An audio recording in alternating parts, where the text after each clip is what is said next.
말씀은 구약성경 다니엘 3장 8절부터 18절 되겠습니다. 다니엘 3장 8절로 18절은 구약성경 1236쪽에 있습니다.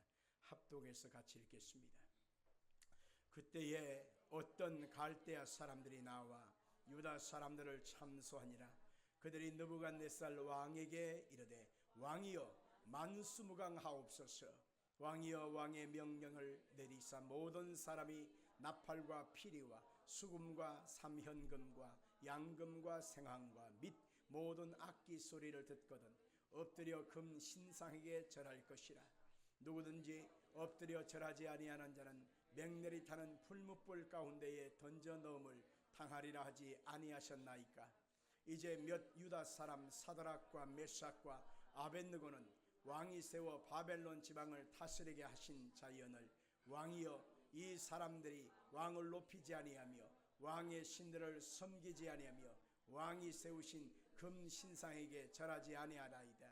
느부갓네살이 왕을 노하고 분하여 사드락과 메삭과 아벳느고를 끌어오라 말하며 드디어 그 사람들을 왕의 앞으로 끌어온지라. 느부갓네살이 그들에게 물어 이르되 사드락 메삭과 아벳느고야 너희가 내 신을 섬기지 아니하며 내가 세운 금 신상에게 절하지 아니한다니 사실이냐? 이제라도 너희가 준비하였다가 나팔과 피리와 수금과 삼현금과 양금과 생황과 및 모든 악기를 들을 때에 내가 만든 신상 앞에 엎드려 절하면 좋거니와 너희가 만일 절하지 아니하면 즉시 너희를 맹렬히 타는 불뭇불 가운데 던져 넣을 것이니 능히 너희를 내 손에서 건져낼 신이 누구이겠느냐 하니 사드락과 메삭과 아벳느고가 왕에게 대답하여 이르되 느부갓네살이여 우리가 이 일에 대하여 왕에게 대답할 필요가 없나이다. 왕이여 우리가 섬기는 하나님이 계시다면 우리를 맹렬히 타는 불뭇불 가운데서 능히 건져내시겠고 왕의 손에서도 건져내시리이다. 그렇게 하지 아니하실지라도 왕이여 우리가 왕의 신들을 섬기지 아니하고 왕이 세우신 금신상에게 절하지도 아니할 줄을 아옵소서. 아멘. 성공과 회복 원칙 32번째, 그리 아니하실지라도, 이런 제목으로 말씀을 증거하겠습니다. 수탉이 물을 마시는 장면을 유심코 살펴보게 됐습니다. 목이 마르니까 물을 한 모금 머금고 목을 들고 하늘을 쳐다보면서 그 물을 삼키는 것입니다. 그것을 잠잠하게 살펴보고 있던 상황을 해서 한 인도주의자가 이렇게 말했습니다. 목마를 때 저렇게 물을 머금고 고개를 들었다 내렸다 들었다 내렸다 할 때 얼마나 목이 아플고 아이고 참 사는 게 뭔지 이렇게 말을 했습니다. 그러자 현실주의자가 그 말을 듣자마자 이렇게 말을 했습니다. 목구멍이 포도청 아니야. 먹고 살려면 어쩔 수가 없지. 저렇게 해도 살아야 되니까. 이렇게 말을 했습니다. 그러자 그것을 볼 때 한 그리스도인이 이렇게 대답을 했습니다. 선생님들 말이 맞습니다. 저 수탉은 저렇게 함으로 인하여 물을 마시게 되는 거지만 가만히 살펴보면 물 한 모금 마실 때마다 고개를 들고 하늘을 쳐다보고 하나님 감사해요, 하나님 감사해요 하면서 마시는 것 아니겠습니까? 이렇게 대답을 하더라는 것입니다. 그렇습니다. 하나님 없이 인생을 살아가는 사람은 살아가는 현실 속에서 되어진 모습 속에 탄식하고 절망하고 자식이 자신을 비관하고 자기 자신의 형편을 늘 탄식하고 원망하고 불평합니다.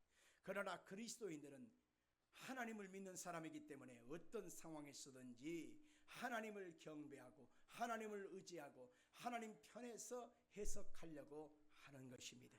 예수 믿는 사람은 그래서 세상이 살아가는 사람하고는 생각하는 방식이 다르게 되어 있는 것입니다. 우리가 어떤 환경에 당하든지 어떤 처지에 절망에 서 있다 할지라도 우리가 절망의 낭떠러지 앞에 서 있다 할지라도 우리는 그때 하나님의 역사하심을 믿음으로 바라보고 우리가 믿음의 신앙의 고백을 하는 것입니다. 하나님의 역사하심을 바라보고 감사하는 것입니다. 데살로니가전서 5장 18절에 보니까 범사에 감사하라. 따라합시다. 범사에 감사하라. 범사에 감사하라. 이는 그리스도 예수 안에서 너희를 향하신 하나님의 뜻이니라. 그렇게 말하고 있는 것입니다. 하나님 뜻이 뭐냐? 범사에 감사라는 것입니다. 그러면 그 사람 속에 하나님은 합력하여 선을 이루는 놀라운 역사를 이루어 주시는 것입니다. 예수 믿는 사람들에게도 문제가 옵니다. 예수 안 믿는 사람들에게도 문제가 옵니다. 그러나 그 어떤 상황 속에서도 우리는 예수 믿는 사람으로서의 삶의 태도를 취하면서 결정하면서 나아가면 하나님은 어떤 역사를 이루실까요? 합력하여 선을 이루는 역사를 베풀어 주는 것입니다. 그렇기 때문에 가슴 찢는 괴로운 순간에도 그리 아니하실지라도 나는 이 신앙의 고백을 고수하겠다, 하나님을 믿고 믿음으로 살아가겠다 라고 말하는 우리의 고백이 있어야만 하는 것입니다. 오늘 성경에서 그렇게 믿음의 결단을 했던 사람들을 찾아보면서 하나님은 과연 끝을 어떻게 하셨는가 살펴보려고 합니다. 먼저 우리는 사드락과 메삭과 아벳느고의 그리 아니하실지라도 이렇게 말한 신앙을 살펴보겠습니다. 바벨론 왕 느부갓네살이 유다라고 하는 나라를 멸망시켜버렸습니다. 그리고 하나님을 예배하던 성전 예루살렘 성전도 회파해버렸습니다. 좋은 것은 다 갖고 훔쳐가 바벨론으로 옮겨갔습니다. 그리고 바벨론도에 괜찮고 똑똑하고 젊은 그런 사람들은 다 잡아다가 바벨론으로 끌고 가버렸습니다. 그러니 유다는 완전히 황폐화되고 끝장난 거 아니겠습니까? 그런 상황 속에서 사드락과 메삭과 아벳느고라고 하는 이 세 명의 청년들도 끌려가게 됐습니다. 그런데 하나님께서 그들에게 지혜와 지식과 명철함을 더해 주셔서 바벨론 도에서 그들이 인정을 받습니다. 승진을 합니다. 높아집니다. 그래서 그들의 이름이 각 도에서 아주 유명한 권력자들의 자리에 앉게 되었다, 그 얘기입니다. 근데 마침 그때 어떤 일이 벌어지냐면 느부갓네살이 하나님을 섬기지 아니하니까 교만하잖아요. 하나님의 자리에 자기의 이름을 올리고 자기도 하나님처럼 그렇게 사람들에게 숭상을 받기를 원했던 것입니다. 그래서 자기의 모양을 따라서 자기의 이름을 짓고 높은 금신상을 그가 만들게 되었습니다. 사람들을 향하여 이 신상 앞에 절하라, 내가 곧 하나님이다, 이런 식으로 사람들한테 유혹했던 것입니다. 절하지 아니하면 어떤 사람이라도 지 고하를 막론하고 풀무불 속에 던져 넣어버릴 것이다, 이렇게 선언했습니다. 거기 앞에 누가 대항하고 거기 앞에 누가 반대할 수 있겠습니까? 왜? 죽는 거 뻔하니까. 그런 상황 속에서 사람들이 다 절하고 넘어갑니다. 그런데 사드락, 메삭과 아벳느고라고 하는 이 청년들은 마음속에 하나님에 대한 신앙으로 가득합니다. 하나님의 계명이 있습니다. 하나님이 첫 번째 계명, 우상을 세우지 마라. 두 번째, 우상을 깎아 만들어 절하고 섬기지 마라. 그 저주는 1000대까지 3, 4대까지 이르게 된다고 성경은 말하고 있잖아요. 그러니 그들은 하나님의 말씀을 마음에 새겼기 때문에 우상 앞에 절할 수가 없었습니다. 타협하지 않았습니다. 근데 그것이 발각되었어요. 그래서 사람들이 이 세 사람을 왕 앞에 고소를 하게 되고 잡아 끌고 오게 됐습니다. 그런데 그들이 신실한 사람이기 때문에 왕이 신임을 내서 권력도 주고 좋은 자리도 주었는데 하나님 외에는 섬기지 않겠다 하니까 왕이 처음에는 설득을 했어요. 달랬어요. 이 신상한테 절하면 너도 좋고 나도 좋고, 응? 네 앞길을 내가 보장해 줄 텐데 너는 왜 하지 않느냐? 응?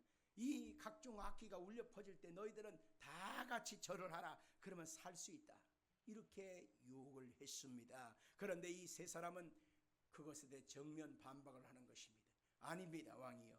우리는 하나님 외에는 다른 신이 없습니다. 하나님 외에는 다른 신한테 우리는 절하지 아니할 것입니다. 만약 이런 상황이 우리 가운데 끝에 가서 손해가 오고 어려움이 오면 하나님이 건져주실 거예요. 만약 건져주지 아니하실지라도, 그리 아니하실지라도 우리는 이 금신상에게 절하는 그런 우상 숭배를 하지 않겠습니다. 이렇게 말을 했습니다. 우리 한번 성경 17절로 18절 말씀 같이 보겠습니다. 왕이여, 우리가 섬기는 하나님이 계시다면 우리를 맹렬히 타는 풀무불 가운데서 능히 건져내시겠고 왕의 손에도 건져내시리이다. 그렇게 하지 아니하실지라도 왕이여, 우리가 왕의 신들을 섬기지 아니하고 왕이 세우신 금신상에게 절하지도 아니할 줄을 아옵소서. 여러분들, 여기서 우리 한번 가만히 생각해 볼 필요가 있습니다. 이것은 다른 사람 내기가 아니라 곧 우리들의 모습이기도 하기 때문에 그런 것입니다. 그들이 말합니다. 금신상에게 절하지 않고 버틴다면 하나님이 도와주셔서 우리를 살려주실 것이요, 그렇게 아니해도 우리는 금신상한테 우리는 절하지 않을 것입니다. 여러분, 쉬운 것 같지만 쉬운 게 아니에요. 왜냐하면 금신상한테 절하지 않으면 당장 우리한테 손해가 오고 죽게 되어질 것을 알고 있는데도 그런 말을 한다는 것 쉬운 게 아니란 말입니다. 그들에게 묻습니다. 너희들이 죽는다니까? 절하지 않으면 반드시 죽어. 손해가 온다니까? 그런데 손해가 와도 괜찮습니다. 그러면 죽는다니까? 죽어도 좋습니다. 아니, 죽는 게 안 겁나? 죽으면 천국 가면 되지요. 죽으면 천국 가면 되지요. 여러분, 이것은 쉽지 않은 고백이기 때문에 여러분, 아멘은 신중하게 하셔야 돼요. 진짜로 생각해보고 하셔야 돼요. 굳게 마음의 결단을 하셔야 된단 말이지요. 죽으면 손해가 오잖아요. 당장 죽으면 어떻게 돼요? 그런데 그 죽음 앞에서도 하나님 앞에 우리는 이 신앙의 고백을 변치 않겠다고 말한 이 세 사람의 고백 속에 놀라운 변화가 있고 놀라운 은혜가 있었던 것을 알 수가 있는 것입니다. 왕이 진노했습니다. 화가 머리끝까지 이르렀습니다. 그래서 이 세 사람을 풀무불을 평소보다 7배나 더 뜨겁게 한 다음에 던져 넣어버리라. 그러니 풀불이 막 지글지글 타잖아요. 그 속에 던지려고 갔던 사람들이 오히려 불꽃에 쐬어서 죽어버렸습니다. 세 사람의 풀불 속에 던져졌습니다. 들어가자마자 수검댕이가 돼가지고 완전히 다 없어질 것입니다. 그런데 가만히 멀찍이 쳐다보니까 던진 건 세 사람인데 네 사람이 거기에 같이 춤을 추고 기뻐하고 거기서 있더라는 것입니다. 아니, 던진 건 세 사람인데 어찌 네 사람이 있는고? 자세히 살펴보니까 그 영광이 가득하여 저 네 번째 사람은 신들의 아들과 같구나, 이렇게 말한 것입니다. 여기서 말하는 신들의 아들이라고 하는 것은 구약 성경에는요, 예수님을 가리켜서 신들의 아들이라고 표현한 것이 많거든요. 예수님께서 그 풀무불 속에 그리 아니하실지라도 우리는 절하지 않습니다, 이렇게 말하는 순간 예수님이 벌떡 일어나갖고 내가 직접 가야 되겠다. 그래갖고 예수님이 하늘나라에서 곧장 그 풀무불 속으로 던져지는 순간에 그들을 끌어안고 불꽃이 사라지도 못하게 막아주신 것입니다. 보호해 주신 것입니다. 그래서 야, 시원하다. 그래서 다시 불을 끈 다음에 이 사람들을 끄집어서 밖으로 내어보니까 그을린 흔적이 없는 것입니다. 머리털도 하나도 상하지 않은 것입니다. 깨끗하고 멀쩡한 것입니다.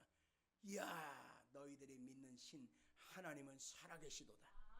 그분은 정말로 이것을 다 보고 계시고 너희들을 보호하시고 살려주셨구나. 그러고 나서 이 세 사람을 바벨론 도에서 더욱더 높여주었다고 성경은 말하고 있는 것입니다. 인생을 살아갈 때에 우리의 형편과 상황이 이럴 때가 많습니다. 예수 믿는 것 때문에, 신앙생활 하는 것 때문에, 우리가 주님을 믿는다고 하는 것 때문에 사람들은 비아냥거리고 손해를 주고 어쩌든 간에 우리한테 좋은 것 주기를 거부합니다. 시험거리를 주고 갈등 요소가 됩니다. 예수 믿는 것 때문에 이것이냐 저것이냐 선택해야 될 때가 참 많습니다. 여러분들, 바로 이것이 하나님 앞에 은혜와 복을 받는 비결임을 알아야 하는 것입니다. 바로 그 순간에 나는 하나님을 선택하겠습니다. 그 순간에 나는 주님의 말씀대로 살겠습니다. 나는 그 순간에 하나님을 기쁘시게 하는 것을 선택하겠습니다. 이 선택을 하는 순간에 하나님이 갑자기 놀라셔요. 이야, 내가 가서 도와줘야 되겠구나.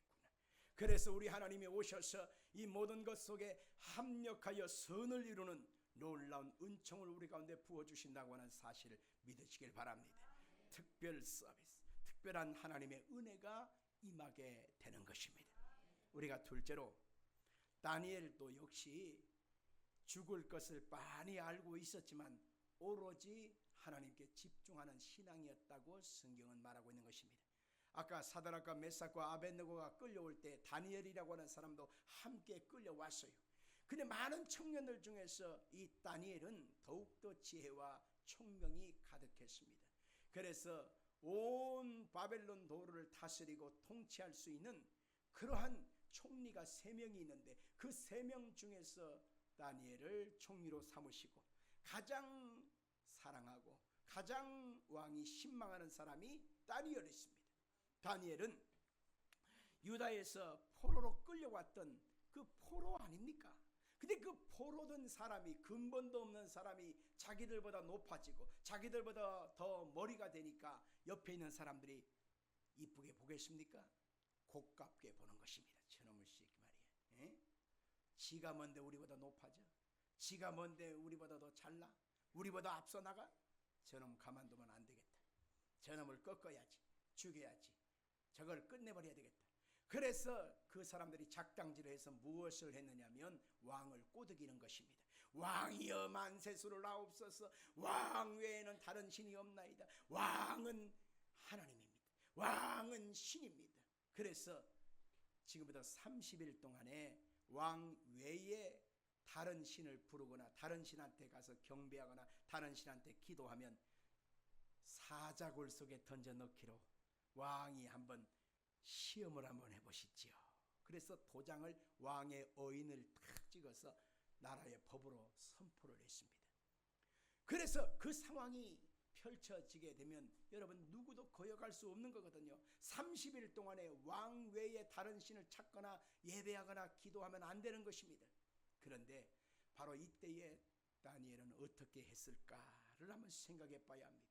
그때 다니엘은 마음속에 하나님 외에는 다른 신을 의지할 수 없습니다. 인정할 수 없습니다. 그래서 하나님만 더욱 찾고 더욱 의지하는 신앙의 결단을 했다고 성경은 말씀하고 있는 것입니다. 다니엘 6장 10절 같이 보겠습니다. 시작. 다니엘이 조서에 왕의 도장이 찍힌 것을 알고도 자기 집에 돌아가서는 윗방에 올라가 예루살렘으로 향한 창문을 열고 전에 하던 대로 하루 3번씩 무릎 꿇고 기도하며 그의 하나님께 감사하였더라. 여기서 아주 중요한 단어가 뭐냐면 왕의 도장이 찍힌 것을 알고도 모르고 할 수 있잖아요. 근데 알고 있다는 것입니다. 그것이 어떤 결과를 초래한다는 것을 알고 있습니다. 왕 외에 다른 신을 찾으면 사자굴 속에 던져진다는 사실을 알고 있습니다. 그런데도 그의 마음이 요동하지 않고 흔들리지 않고 여러분이 그 마음속에 갈등의 상황에서 오로지 하나님께 향하였다는 것입니다. 예루살렘으로 향한 창을 열었다라고 하는 것은 하나님을 집중했다는 것입니다. 평소 하던 대로 하루에 3번씩 하나님 앞에 무릎 꿇고 기도했다고 하는 것은 자기가 죽을 수도 있다는 사실을 알고 있었어요. 그러함에도 불구하고 하나님을 붙잡고 의지하는 신앙의 결단을 한 것을 보게 되는 것입니다. 여러분들, 하나님께서는 그의 인생과 삶에 개입하지 않고 가만히 계셨다면 우리는 성경에서 참 하나님이 서운할 것입니다. 근데 하나님께서는 개입해 주신 것을 알 수가 있습니다. 그것이 발각되었어요. 사람들이 있다고 됐다. 그래가지고 다니엘을 잡아다가 고소한 것을 그대로 증명하는 것입니다. 내가 봤어. 내가 봤어. 증인들이 나서서 그러니 이제는 더 이상 빼도 박도 못하는 상황이라 사자굴 속에 던져지는 것은 당연한 것입니다. 다니엘한테 물어봅니다. 네가 그랬냐? 그러니 그렇습니다. 나는 하나님 외에는 신이 없음을 나는 분명히 정합니다. 하나님만 나의 신입니다. 왕은 왕이지만 하나님만이 왕이십니다. 그랬을 때에 어쩔 수 없이 왕이 법령으로 정한 것이기 때문에 약속은 지켜야 되잖아요. 그래서 다니엘을 잡아다가 며칠째 굶주리게 한 사자의 그 울속에 던져지게 되었습니다. 며칠씩 배가 고픈 사자가 먹잇감이 오면은 가만히 있을 수 있나요? 가서 그냥 왈랑 달려서 한 입에 삼키지요. 그런데 사람은 던져졌는데 사자가 다가와서 웅 하고 해야 되는데 오지를 못하는 것입니다. 그 주변만 뱅뱅 도는 것이지 그냥 춤만 그리고 많은 것입니다. 여러분 왜 그랬는지 여러분 알고 계시지요? 성경에 보니까 하나님의 사자 천사를 보내가지고 사자의 입을 봉하셨으므로 사자가 근접하지 못했다는 것입니다. 하나님께서 보이지 않지만 천사를 보내사 굶주린 사자가 더 이상 가까이 하지 못하도록 그 아가리를 칵트로 막았다는 것입니다. 이게 하나님의 방법인 것입니다. 우리가 하나님을 향하여 집중하고 하나님께 의지하는 순간, 그것에 대한 믿음의 결단을 하는 순간에 하나님도 일하시는 것을 우리가 볼 수가 있는 것입니다. 사자들이 실수를 하거나 사자들이 일부러 안 간 것이 아닙니다. 가고 싶었으나 천사가 오지마 하고 틀어 막은 거예요. 여러분 시골에 살 때 개가 접근하면 어때요? 막대기를 들고 개 머리통을 내리쳐버리면 끼갱 하고 도망가지 않습니까? 마찬가지입니다. 하나님이 불병거 불말로 하나님이 지팡이와 막대기를 가지고 지키시는, 너 가까이 오면 너 가만 안 둬? 그게 천사 하나님의 사자가 와서 지키고 있는데 어떻게 가까이 할 수 있었겠습니까? 다 도망가고 마는 것입니다. 이것을 가리켜 바울 사도는 환난이나 곤고나 핍박이나 기근이나 적신이나 위험이나 칼, 우리 주 예수 그리스도 안에 있는 자에게는 결탄코 우리를 해할 자가 없다는 것입니다. 예수 그리스도의 사람들이 결단해야 될 때가 많습니다. 이것이냐 저것이냐, 하나님을 기쁘시게 할 것이냐, 아니면 내가 잠깐 눈 딱 감고 양심을 속일 것인가. 우리는 그런 갈등의 기로가 많이 있습니다. 그때마다 우리는 하나님의 말씀을 붙들어야 돼요. 하나님이 무엇을 기뻐하실까를 선택해야 합니다.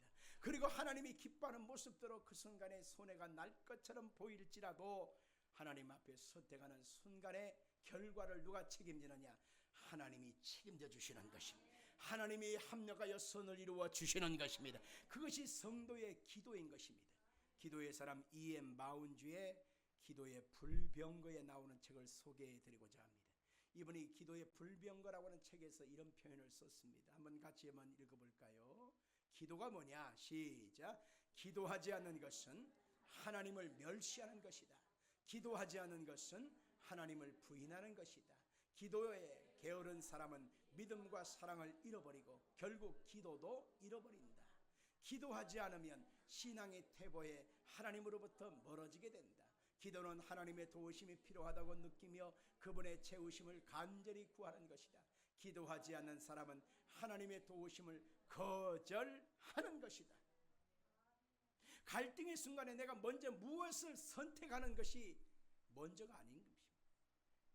내가 무엇이 나한테 유익할 것인가를 선택하는 것이 먼저가 아니라 우리는 이 상황에서 하나님 내가 어찌하기를 원합니까? 내가 무엇을 하기를 원합니까? 하나님 어떻게 해야 하나님을 기쁘시게 하는 것입니까? 라고 하나님께 묻는 것이 필요한 것입니다. 그러면 하나님께서 일단은 하나님을 의지하고 하나님께 맡겼잖아요.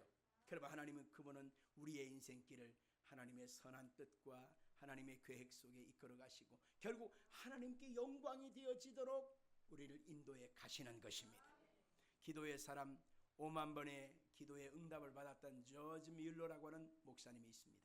이분은 기도를 이렇게 말을 했습니다. 읽어볼까요? 기도란 예수 그리스도의 능력을 붙잡는 손이다. 기도가 뭐예요? 예수 그리스도의 능력을 붙잡는 것이 바로 기도다라고 하는 것입니다.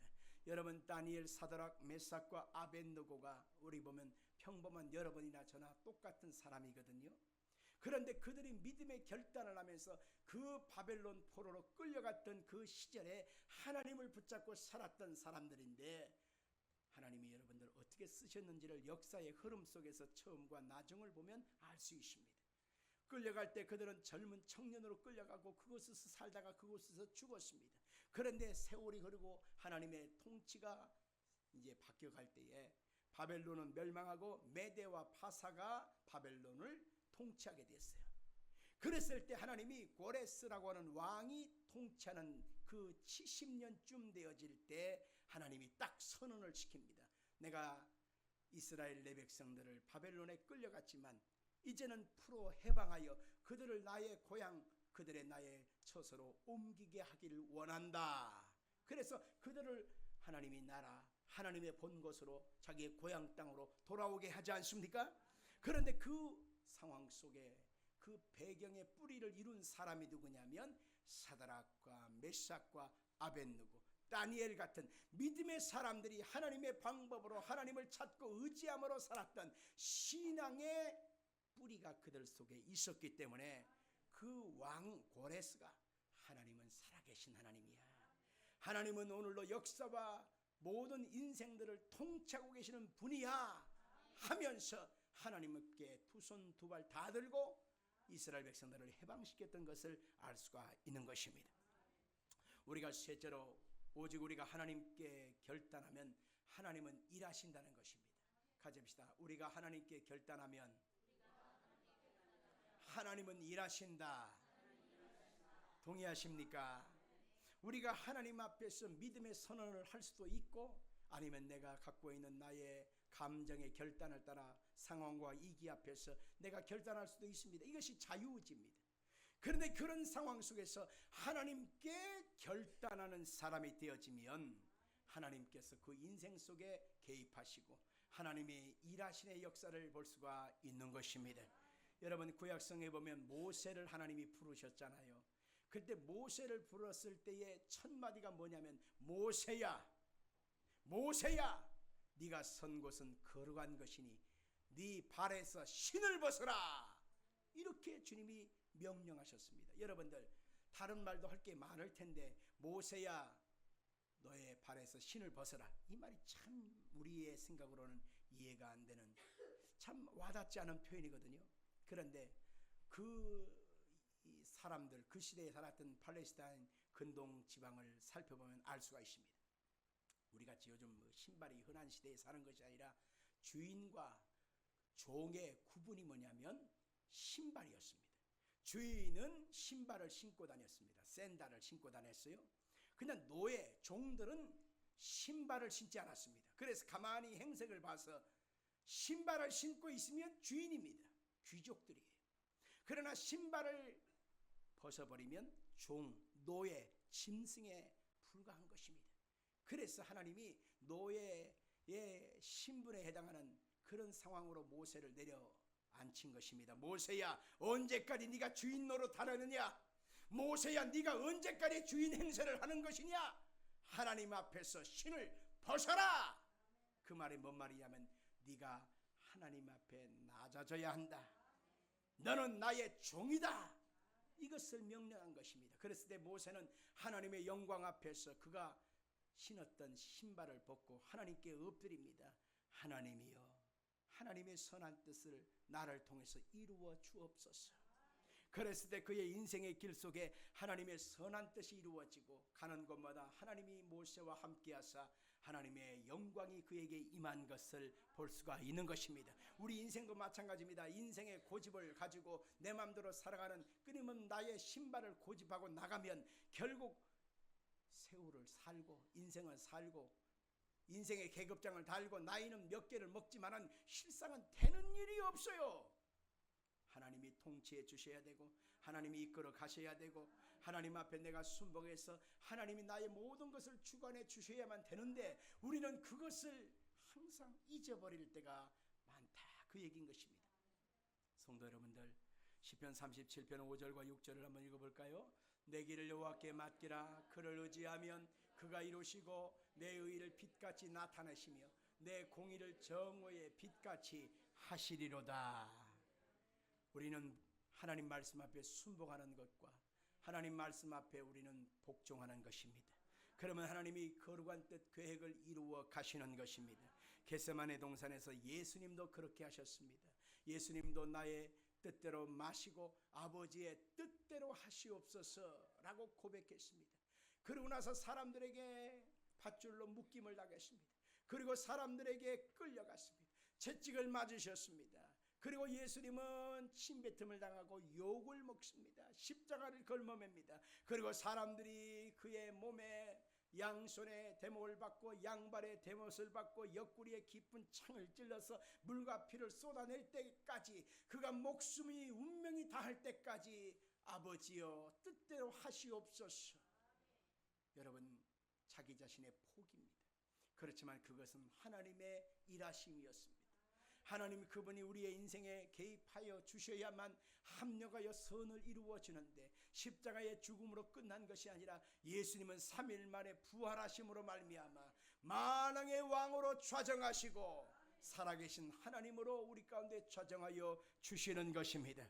여러분과 제가 오늘 이 믿음의 고백을 하면 주께서 아름다운 역사를 이루어 주시는 것입니다. 하나님 그분은요, 눈을 만드셨기 때문에 보고 계신다, 귀를 지으셨기 때문에 듣고 계신다고 했습니다. 그 하나님이 보고 계시고 듣고 계시기 때문에 우리가 예수 그리스도에 대한 말씀으로 신앙의 결단을 하면 하나님이 책임져 주시는 것입니다. 그분이 우리의 인생길 속에 합력하여 선을 이루는 것으로 일하여 주시는 것이지요. 마가복음 8장 35절 다 같이 한번 읽어볼까요? 누구든지 시작. 누구든지 자기 목숨을 구원코자 하면 잃을 것이요, 누구든지 나와 복음을 위하여 자기 목숨을 잃으면 구원하리라. 주님의 복음을 따라 살기를 결단하십시오. 주께서 구원과 생명으로 임하여 주시는 것입니다. 바울 사도도 역시 이러한 믿음의 결단을 하면서 살아왔던 것입니다. 빌립보서 1장 19절 이하를 같이 보겠습니다. 이것이 너희의 간구와 예수 그리스도의 성령의 도우심으로 나를 구원에 이르게 할 줄을 아는 고로 나의 간절한 기대와 소망을 따라 아무 일이든지 부끄러워하지 아니하고 지금도 전과 같이 온전히 담대하여 살든지 죽든지 내 몸에서 그리스도가 존귀하게 되게 하리 하나니, 이는 내게 사는 것이 그리스도니 죽는 것도 유익함이라. 아멘. 중간지대는 없습니다. 적당히는 없습니다. 여러분, 천국과 지옥의 중간지대는 없습니다. 천국 아니면 지옥입니다. 영생 아니면 영벌입니다. 여러분, 하나님 아니면 사탄인 것입니다. 적당히 대충은 없는 것입니다. 우리는 매 순간마다 이 둘 중에 하나를 선택하면서 살아가게 되어 있습니다. 지금 사방이 가로막혀 꼼짝달싹 못하는 분이 있습니까? 지금 내 상황이 사면 초가에 이른 사람이 있습니까? 이 상황에서 여러분들은 지금 또 다른 제3의 방법을 찾기 전에 우리는 여기에서 하나님을 선택해야 되는 결론 앞에 서 있는 것입니다. 하나님, 나를 불쌍히 여겨 주옵소서. 하나님, 나에게 하나님의 예비하신 방법과 길을 열어 주옵소서. 나는 주님의 영광을 위해서 살겠습니다 라고 고백하는 순간에 하나님은 일하시고 여러분의 인생길 속에 푸른 주장 맑은 물가로 인도해 가시는 것입니다. 이제는 좌편 우편 뒤를 돌아보고 사방을 돌아보고 나를 도와줄 자, 나를 함께할 자, 나의 마음을 알아줄 자 하나도 없다고 탄식할 필요가 없습니다. 원래 그런 거예요. 그래서 이제는 하나님 도우심 외에는 다른 것이 없다, 이런 결론을 빨리 내리는 것이 중요한 것입니다. 그때 하나님께서는 여러분의 인생 속에 개입해 주시고 합력하여 선을 이루는 놀라운 은총을 더하여 주실 것입니다. 아름다운 날이 기다리고 있습니다. 복된 날이 준비되어 있습니다. 하나님이 예비된 놀라운 하나님의 계획과 작품이 준비되어 있습니다. 그것을 여러분 것이 되기를 주 이름으로 축원합니다. 살아계신